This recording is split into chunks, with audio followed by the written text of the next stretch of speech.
Okay guys, so here I'm going to show you a little cue to help you activate the diaphragm. I'm going to have Vic put one hand on his belly button and one hand on his chest.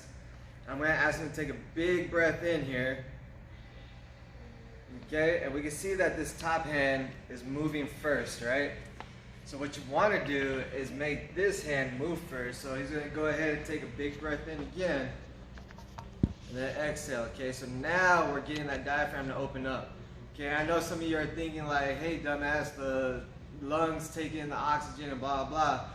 But when the diaphragm opens up, that pressure actually is supposed to push the air into the lungs, and then that allows for better, your body to better carry the oxygen through the body, because we don't utilize all the oxygen we inhale, okay?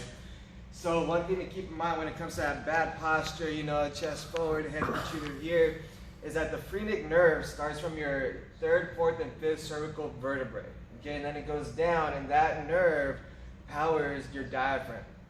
So I'm going to have Vic just pop his head forward, chin up this way, yeah.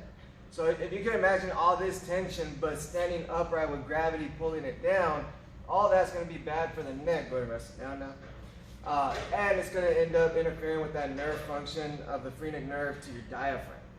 Alright, so you got to be mindful of keeping the chest open, not breathing up and down through your lungs inside your ribs, right? You want to be expanding your diaphragm.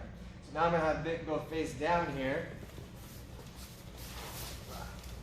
And as I kind of described in one of my last videos on that posture, the diaphragm and the psoas share some insertion sites around lumbar vertebrae 2 and 3. Okay, and that's about this area right here. The other thing to keep in mind around this area is you have your QL that goes from the pelvic bone here up to your floating ribs. You got that diaphragm on the inside, the psoas even deeper to that. So when this area becomes kind of clumped up, that also is going to interfere with that phrenic nerve, your diaphragm functioning, hip pain, low back pain, because now the psoas, the diaphragm are stuck down this way in spinal flexion. And another common thing that I see in a lot of my clients here, especially on the lower right side, I kind of kid around and I tell them like, hey, you got that gangster lean to the right when you drive. It causes all this area to bunch up, become really thick and ropey. And the more thick and ropey each side feels, that's usually a tell or a sign that tells you your diaphragm is not functioning properly.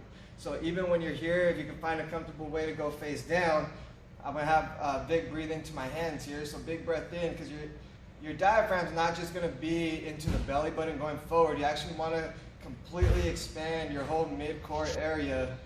And for all my jiu-jitsu fans out there, you know, some of those Gracies get all crazy with that diaphragm movement.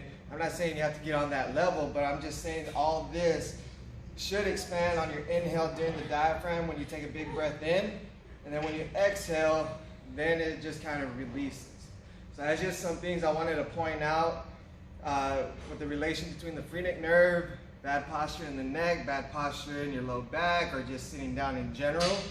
So be more mindful of that, activate your diaphragm, and let me know if you have any questions. All right. I feel like